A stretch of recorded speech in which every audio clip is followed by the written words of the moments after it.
नमस्कार। अब तक हमने वैज्ञानिक तथ्यों के आधार पर ये जाना कि अपनी उस सेल्फ से कनेक्शन हो जाए, माने अपनी उस चेतना से अगर संपर्क हो जाता है तो अपने ही स्पंदन बढ़ जाते हैं और वो बढ़े हुए स्पंदनों की क्षमता इस महामारी के स्पंदनों की क्षमता से बहुत ऊपर है। तो इसका मतलब अपने को एक प्रोटेक्शन मिल जाता है। अगर अपनी ऊर्जा का स्तर बढ़ा तो ये भी इम्यूनिटी बढ़ाने का एक रास्ता है, इसे भी अपना सकते हैं। अब इससे आगे एंड्रू न्यूबर्ग करके एक न्यूरो साइंटिस्ट है। उन्होंने बताया कि अपने ही मस्तिष्क का एक निश्चित हिस्सा है जिसको पैराइटल लॉब कहते हैं। उसका काम है सेंसरी इंफॉर्मेशंस के आधार पर अपना एक ख्याल बनाना, माने अपना एक व्यक्तित्व बनाना, कलेक्ट करके अपना एक व्यक्तित्व बनाना। अगर ये एनलाइटनमेंट का अनुभव हो जाए, अगर ये सेल्फ से कनेक्शन हो जाए तो उससे भीतर उठी हुई ऊर्जा से ये जो निश्चित पार्ट है, माने ये जो है वो शांत हो जाता है, माने वो एक अलग स्तर पर चला जाता है। माने एक प्रकार से उसका रिकंस्ट्रक्शन होता है, माने आदमी का पूरा परसेप्शन बदल जाता है जीवन के प्रति, मृत्यु के प्रति, जीवन जीने के प्रति पूरे का पूरा ख्याल ही बदल जाता है। माने अपने आप का ये एनलाइटनमेंट माने अपने आप का एक प्रकार का रिकंस्ट्रक्शन है। अब ये प्रश्न आता है कि ये बात अगर करे, सेल्फ की बात करे या चेतना से संपर्क है, तो प्रश्न ये आता है कि ये सिर्फ स्पेशल लोगों को ही होता है या होता होगा, ये सामान्य मनुष्य को नहीं हो सकता है।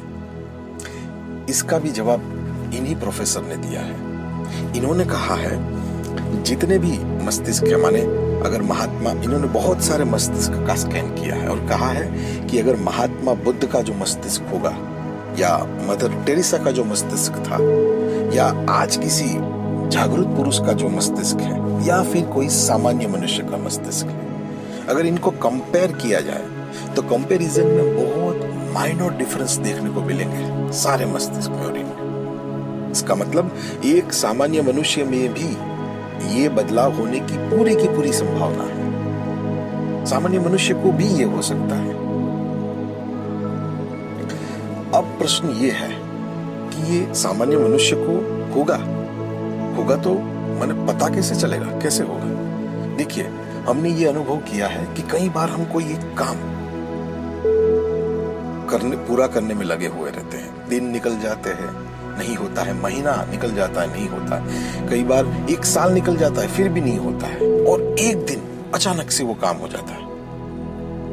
इसका मतलब अपने को वो कार्य पूरा करने के लिए जो माइंड का स्टेट चाहिए था, जो ऊर्जा का स्तर चाहिए था, वो उस दिन आ गया, इसलिए वो काम हो गया। तो ये भी उसी अनुभव के दायरे में आता है। कई बार कोई ऐसा रिलेशंस होता है जो हम सुधारने के लिए ऊपर लगे हुए रहते हैं और वो होता नहीं और कभी किसी दिन अचानक से हो जाता है, तो ये भी उस अनुभव के दायरे में आता है। माने तेज पुंज दिखना, ध्वनि सुनाई देना, ये भी अनुभव है और ये भी एक प्रकार का अनुभव है। पर अब प्रश्न आता है कि इस अनुभव को लाए कैसे, ये अनुभव हो कैसे?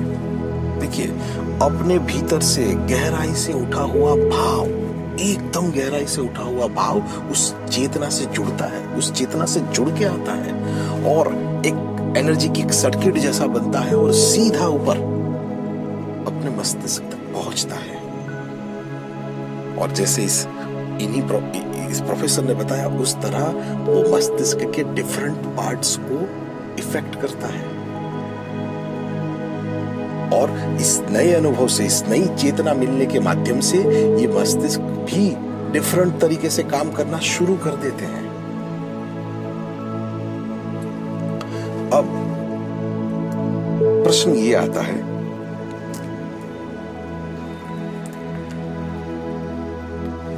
ऐसे भाव उठते कैसे हैं? देखिए, इस महामारी के दौरान सबने एक अनुभव किया होगा कि सारी मनुष्य जाति एक प्रार्थना कॉमन कर रही थी। रेडियो में भी आता था, एफएम में भी आता था, सब जगह पर। आखिर में जब ये पिक पे थी महामारी, तब सब लोग यही प्रार्थना कर रहे थे कि हे भगवान, हे परमात्मा। प्रार्थनाएं हो रही थी सामूहिक कि किसी भी हालात में, किसी भी स्थिति में ये महामारी का अंत हो जाए बस। और कई लोग ऐसे प्रार्थना कर रहे थे कि उनके स्वजन इसमें नहीं थे, माने इस महामारी की झपेट में नहीं आए थे, फिर भी वो प्रार्थना कर रहे थे। और सिर्फ मुख से नहीं कर रहे थे, भीतर से कर रहे थे, चाह रहे थे कि सच्ची में इस महामारी का अंत हो। माने निस्वार्थ भाव से हुई और गहराई से हुई प्रार्थना। तो जिस भाव की मैं बात कर रहा हूं, ये वही भाव है, यही वो भाव है। कैसे वो भाव आवे, ये भाव है, ये वही भाव है। अब और एक दूसरा भी रास्ता है, या फिर हम अपने जो भी व्यवसाय कर रहे हैं उससे अलग दिन में कोई एक ऐसा कार्य करें कुछ वक्त के लिए जिसमें अपने को बहुत आनंद आता हो और जिसमें अपना पूरा इन्वॉल्वमेंट और अपने को बहुत मजा आता हो। ऐसा दिन में कोई एक कार्य जरूर करें कुछ वक्त के लिए। तो उससे क्या होगा कि उस उस कार्य के आनंद की वजह से हम अपने आप से डिटैच हो जाएंगे और अपने ही उस चेतना से कनेक्ट हो जाएंगे। तो एक ऐसा कार्य करे तो भी ये इस सेल्फ से संपर्क हो सकता है। आज इतना ही। नमस्कार।